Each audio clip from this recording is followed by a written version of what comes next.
Para entender muitas coisas das profecias, é importante ter conhecimento da história. E nessa mensagem vamos conversar sobre o contexto histórico de Israel até Daniel, para termos algumas informações que ajudam na hora de pensar as profecias mesmo. E também teremos uma pitada de história a respeito de outros momentos, além de meditarmos sobre a necessidade de compromisso com o Senhor, mesmo diante das adversidades. Logo depois da vinheta.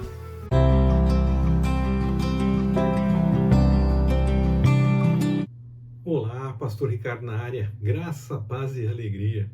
Esta é a segunda mensagem que nós temos para podermos conversar a respeito do livro do profeta Daniel.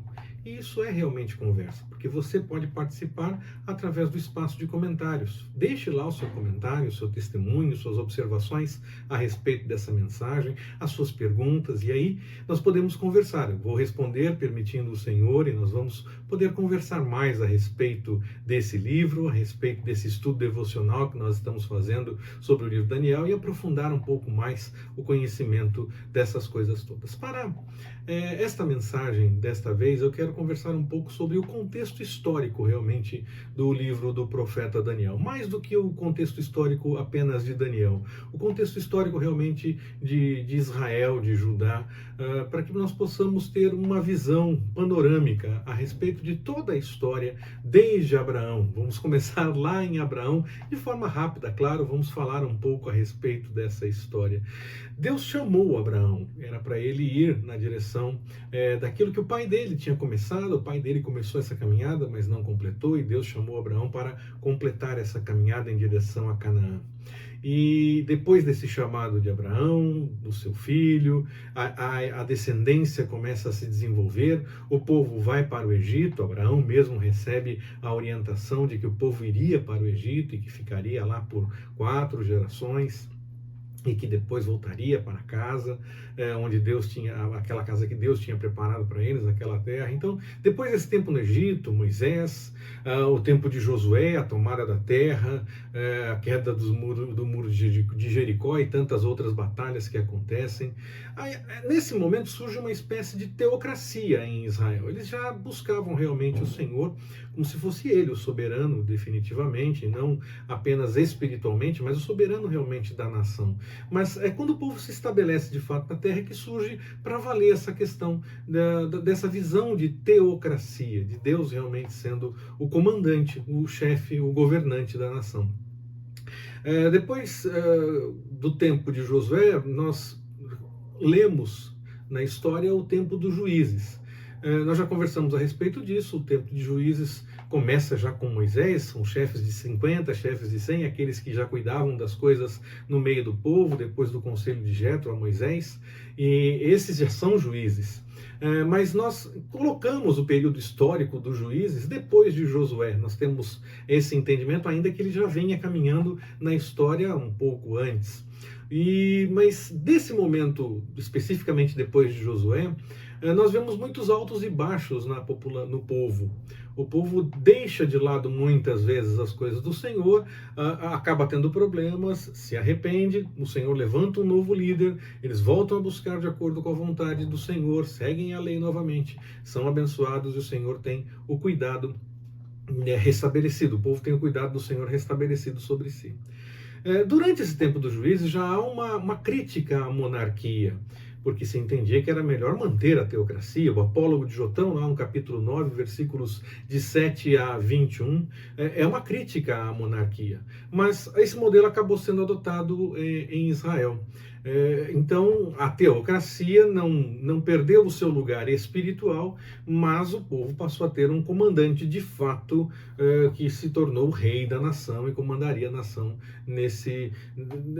na questão política, realmente, no encaminhamento de todas as coisas.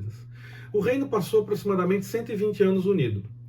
Durante o tempo de Davi já tem o embrião daquela separação que acaba acontecendo com Roboão depois de Salomão, mas Saul, Davi e Salomão ainda conseguem manter o reino unido. Depois de Salomão, a partir de Roboão, o reino se divide. Isso acontece por volta de 931 a.C.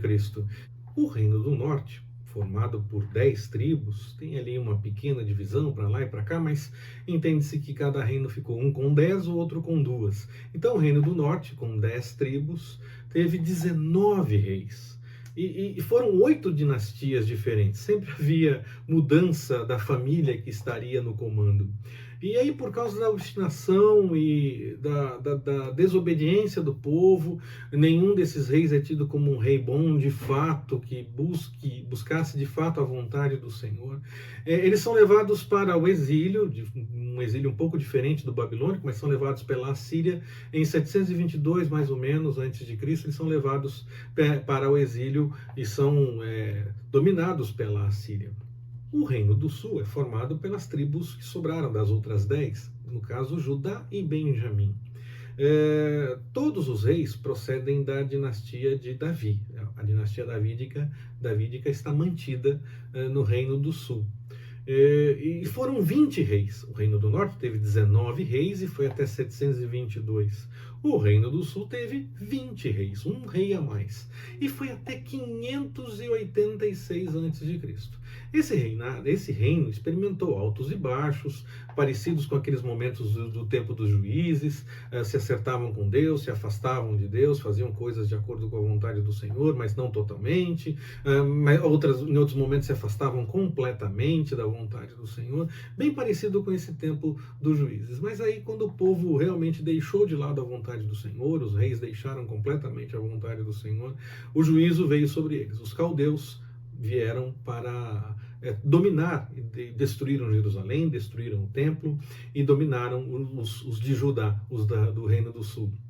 Nabucodonosor, da Babilônia, então se torna aquele que comanda, aquele que está à frente de todas as coisas, e eles são levados para o exílio em 586 a.C., sempre com datas aproximadas. Nabucodonosor, na verdade, subiu 3 vezes contra Jerusalém, só na terceira vez, em 586, é que se conta de fato o tempo do exílio, mas muitos já tinham sido levados em levas anteriores. Nessas outras 2 vezes anteriores que Nabucodonosor sobe a Jerusalém, ele já levou algumas pessoas cativas, mas ainda tinha certa autonomia a nação, tinha o comandante que Nabucodonosor escolhia, e eles podiam manter algumas coisas na terra ainda. Só na última vez é que ele realmente destruiu todas as coisas.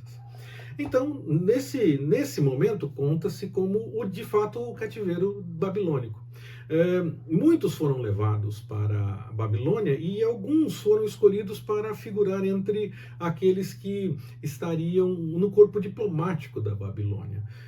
Nesse contexto, um contexto de guerras, de muita dificuldade, de fome, porque quando a cidade era cercada, a fome assolava, os velhos passavam por problemas, não eram respeitados, as mulheres eram violentadas. É nesse contexto que Daniel é levado para a Babilônia e vai se tornar um diplomata. Talvez ele pudesse ter todos os elementos para se tornar uma pessoa rebelde, chateada, revoltada, nervosa com tudo aquilo que viu, e no entanto, desde o começo ele se mantém centrado na vontade do Senhor e se torna uma pessoa destacada, porque o Senhor tinha um plano a partir da vida dele. Daniel, então, acaba se tornando um dos profetas mais conhecidos do Antigo Testamento, por conta das suas histórias. Eu entendo que Jeremias é aquele que nos revela mais informações, porque as profecias acontecem enquanto a história dele está sendo contada. Mas Daniel, ele é muito conhecido por conta das coisas que aconteceram, a fornalha de fogo ardente com os seus amigos, a interpretação do sonho, a interpretação do que a mão escrevia na parede, a cova dos leões. Essas coisas todas tornam o profeta Daniel um dos mais conhecidos realmente no meio das pessoas que fazem o estudo das profecias e das crianças que têm as aulas para poder aprender um pouco mais a respeito da Bíblia, essa coisa toda. Todo esse contexto, estou dizendo para que a gente possa ter uma ideia sobre as profecias, principalmente a profecia de Daniel, que muitas vezes ela não é entendida completamente. Será que Daniel fala apenas para os dias seguintes, as coisas que iriam acontecer pouco depois? Alguns até interpretam eventos que aconteceram na história de Israel, até mesmo antes do nascimento de Jesus, como já o cumprimento total das profecias de Daniel.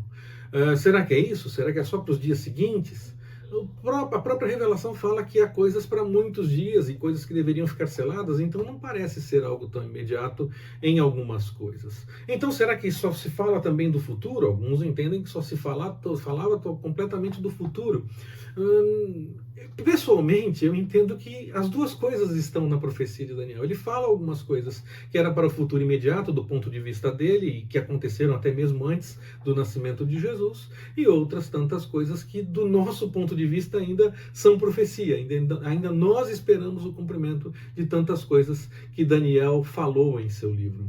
É muito importante conhecer todas essas coisas, para que possamos conversar a respeito dessas profecias. Uma das profecias que nós vemos no livro de Daniel é as 70 semanas de Daniel, porque esperava-se que logo depois da volta para casa, depois do cativeiro, o reino de Deus já estivesse estabelecido quando eles voltassem para casa. E Daniel vem com a interpretação de que, olha, o reino de Deus é uma realidade, nós vamos realmente voltar para casa, o povo vai voltar para Jerusalém, vai ter a terra de novo, mas ainda não é o estabelecimento do reino de Deus. Ainda tem algumas coisas para acontecer.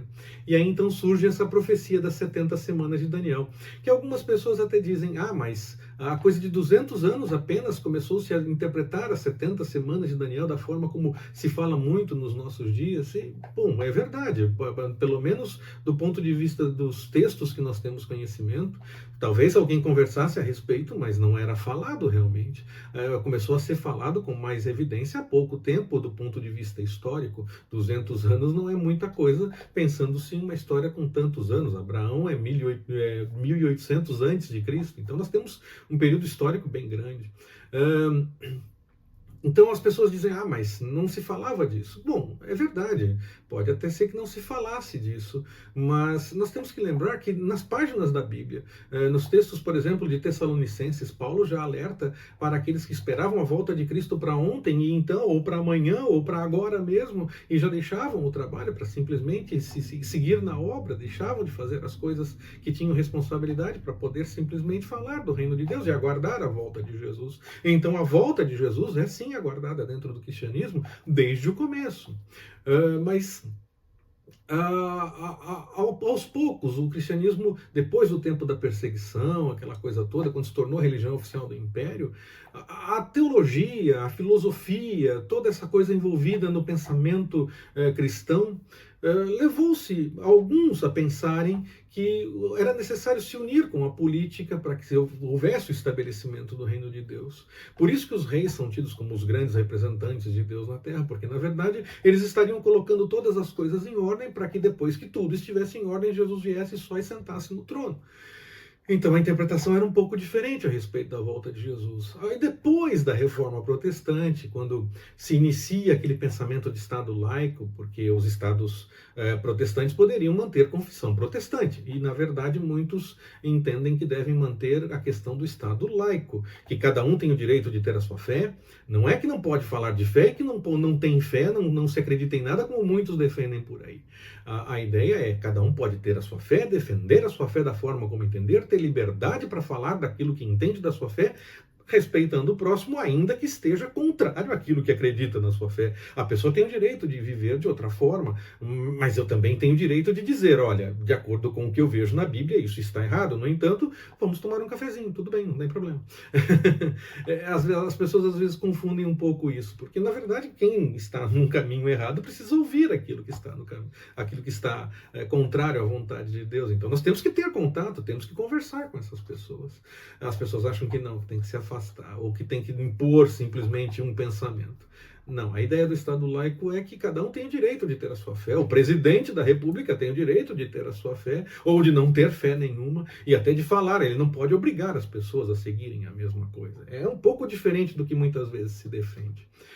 Mas aí começa com essa questão do Estado laico, começa com os estados de confissão protestante, que começam a liberar para que não seja mais uma coisa ligada à política, a fé não esteja necessariamente ligada com a política. Alguns tentam fazer o retorno disso, misturar isso de novo. Vamos tomar cuidado com essas coisas. Daniel se destaca então no meio de uma situação em que ele tem que falar das coisas de Deus, e ele está anunciando as coisas de Deus, e fala a respeito, por exemplo, dessas 70 semanas de Daniel, que nós interpretamos e tentamos discernir a volta de Jesus. E eu entendo, então, que apesar de há pouco tempo apenas ter se falado mais a respeito disso, isso aconteceu exatamente porque durante muito tempo a igreja esteve com um pensamento diferente a respeito da volta de Jesus, porque ela estava ligada com a política e preocupada em colocar todas as coisas em ordem para Jesus só sentar no trono. A partir do momento que isso se desligou, e eu espero que continue assim, houve um pensar teológico que começou a avançar em coisas que teoricamente vinham desde os dias da carta aos Tessalonicenses, por exemplo. Retomou-se esse pensamento, começou-se a evoluir mais esse pensamento, e por isso então podemos falar novamente de escatologia e aguardar a volta de Cristo da forma como os primeiros cristãos mesmo aguardavam. O livro de Daniel, ele é como o livro de Ezequiel, ele tem muitas figuras interpretativas para anunciar as coisas da vontade de Deus. Ainda não se tinha essa questão da volta, porque Jesus ainda não tinha nem vindo. Mas essa linguagem apocalíptica, ela já aparece tanto em Daniel como em Ezequiel, porque eles se preocupavam em anunciar a mensagem divina, mostrando no meio desses elementos, dessa simbologia toda. Do começo ao fim, o livro de Daniel trata da soberania de Deus, que o Senhor é soberano sobre todas as nações. Essa soberania, ela se manifesta tanto na questão espiritual como na questão política. Afinal de contas, Daniel e seus amigos, eles são vítimas de uma crescente desaprovação da sua fé no meio das pessoas que conviviam com eles. E eles mantinham, mesmo assim, a cada ação realizada, eles mantinham a busca pela vontade do Senhor, e com sabedoria eles mantinham aquilo que o Senhor tinha como orientação para eles. Eles não ficavam reclamando, dizendo, não estão deixando a gente fazer as coisas de acordo com o que nós entendemos. Isso é perseguição, estão impedindo a gente. Eles iam lá e faziam, independente da consequência. Hoje em dia o pessoal fica reclamando que não quer que seja impedido. A questão não é essa, a questão é, você está pronto a fazer mesmo que tenha consequências? Porque os amigos de Daniel dizem, quando são presos e vão para a fornalha de fogo ardente, que Deus é Deus. Se ele nos salvar, ele é Deus. E se ele não nos salvar, ele continua sendo Deus. Quando eles foram salvos, houve espaço para que houvesse testemunho a respeito das coisas do Senhor. Mas também quando os primeiros cristãos morriam, e eram perseguidos e morriam, também se dava testemunho das coisas do Senhor. Quando aquela perseguição toda acontecia, era para desanimar que novos adeptos assumissem compromisso com o cristianismo. E, no entanto, aumentava o grupo que seguia o cristianismo. Havia alguma coisa. O mover do Espírito, é claro. Então, o Senhor tem um propósito. Qual é a consequência? Eu vou ser preso porque eu estou fazendo oração, como aconteceu com Daniel? Eu vou ser preso. A consequência vai ser eu ir para a morte. O Senhor pode me impedir que eu morra, ou pode acontecer de eu morrer. De uma forma ou de outra, eu sei que o nome do Senhor será glorificado. Eu não estou preocupado com as consequências. Eu não vou ficar reclamando, não estão deixando eu fazer. Eu vou fazer a vontade do Senhor, aquilo que eu entendo que Deus manda eu fazer. E mesmo que tenha consequências, e mesmo que eu tenha que pagar por isso, e mesmo que eu sofra na própria carne com isso. Não tenho essa preocupação, e faço essa recomendação para vocês. Não tenham essa preocupação. A questão não é ficar dizendo, não estão deixando a gente fazer as coisas de acordo com a vontade de Deus. Não, vai lá e faz, viva a vontade de Deus. E se vier consequências, esteja pronto para enfrentar essas consequências, porque o nome do Senhor será glorificado qualquer que seja o desfecho. Quer uma salvação milagrosa, como aconteceu com os amigos de Daniel, quer a morte mesmo, no meio de uma arena com leões, como acontecia com os primeiros cristãos, o nome do Senhor será glorificado. Deixe o Senhor agir a partir da sua vida, siga fazendo as coisas de acordo com a vontade do Senhor e deixe Ele agir através da sua vida. Ele vai cumprir com o propósito que Ele tem no meio de tudo isso. As visões de Daniel se destacam para mostrar ao povo que havia sim uma esperança tanto imediata de volta, uma esperança tanto imediata de restauração, de tantas coisas que estariam se acertando, e também uma esperança futura, uma esperança para mais tempo, para além, não só para os dias imediatos logo depois da profecia e depois da volta para casa. Profeticamente, o retorno do povo aconteceria, e eles podiam esperar por isso, podiam viver as coisas de acordo com a vontade do Senhor, podiam desfrutar daquilo que o Senhor estava revelando. E eu entendo que muitas profecias de Daniel mostram eventos que aconteceram logo depois da volta, antes mesmo do nascimento de Jesus, e há situações que nós ainda aguardamos, porque era para muitos dias, coisas que estavam seladas, coisas que nós ainda aguardamos nos nossos dias o cumprimento dentre coisas que Daniel revelou naquele momento. Há uma mistura então entre o terreno, aquilo que o Senhor realiza no meio das nações, no meio da história, no meio das coisas que acontecem nos nossos dias, e também do espiritual, da espera pela eternidade com o Senhor. Daniel mistura isso, mostra que isso existe, que as duas coisas existem, não é só uma, não é só outra, mas que em momentos é uma e em momentos é outra. O Senhor quer deixar claro que a vida, através da vida do profeta Daniel, que ele age tanto nos dias presentes, tanto nas coisas que acontecem imediatamente na nossa vida, a qualquer momento que estejamos por aqui, como também age na nossa expectativa de passarmos a eternidade com Ele, de crermos que o Senhor tem algo a mais para nós, para a nossa vida, porque Ele está preparando de todas as coisas. O livro de Daniel, então, ele é um calendário que mostra os eventos do fim, é a visão apocalíptica, a visão escatológica, e que quando nós estudamos essas coisas de escatologia, de apocalíptica e tudo mais, nós conseguimos entender um pouco mais a respeito de Daniel. Claro, para poder entender efetivamente, nós teremos que ter muitas outras mensagens para podermos estudar profecia a profecia. Mas quando nós falamos, por exemplo, de Apocalipse ou falamos de escatologia especificamente, nós também falamos de coisas de Daniel. Às vezes não citamos diretamente o livro de Daniel, mas aquele estudo de escatologia, de apocalíptica, dá alguma chave que facilita a leitura do texto de Daniel e o entendimento melhor. Por isso, aqui no espaço do canal do Compartilhando na Web, aqui no nosso canal do Ministério Compartilhando, nós sempre temos mensagens também nessa direção de linha de escatologia, de apocalíptica, temos outros tantos temas, mas também temos essas mensagens. E aí então você pode, acompanhando essas mensagens, ter um entendimento melhor quando fizer a sua leitura a respeito do livro de Daniel.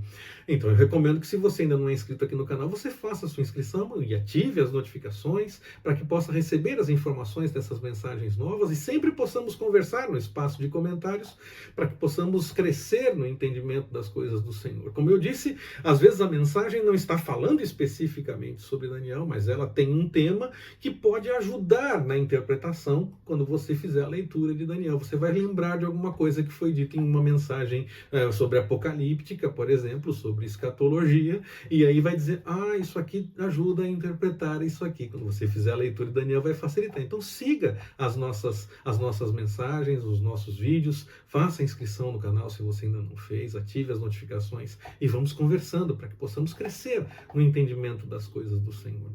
Nós aguardamos pelo reino de Deus. Nós esperamos o estabelecimento definitivo do reino de Deus. Daniel fala a respeito disso, alerta a respeito dessa realidade e nos chama a esperar por isso, crendo, porque o Senhor revelou que vai cumprir. E o Senhor, quando revela, Ele cumpre. O Senhor revelou como as coisas estarão acontecendo. Não disse todos os detalhes, ainda que tenha dito tudo que precisava ser dito. Nós não temos o desenho exato do desenvolvimento, mas nós temos a consciência do que o Senhor revelou e de que vai fazer todas as coisas. Às vezes as pessoas tentam encaixar uma interpretação de um jeito ou de outro. A interpretação pouco importa. O que realmente vai acontecer não é o que cada um interpreta. O que vai acontecer é o que o Senhor tem para realizar. Nós podemos ter interpretações que facilitam o nosso entendimento, mas o mais importante não é brigar por essas interpretações. É crer que o Senhor vai realizar aquilo que Ele revelou através dos seus servos, como revelou através de Daniel, para que nós possamos estar na eternidade com o Senhor, porque Ele tem isso para nós. Ele vai estabelecer todas as coisas de acordo com a sua vontade no momento adequado. E nós podemos passar a eternidade com Ele através dos méritos de Jesus. Creia nisso, confie, busque as coisas do Senhor e viva sempre para agradá-lo, para que você possa experimentar tudo aquilo que Ele tem para ti. Que o Senhor nos abençoe. Forte abraço, até mais, permitindo o Senhor.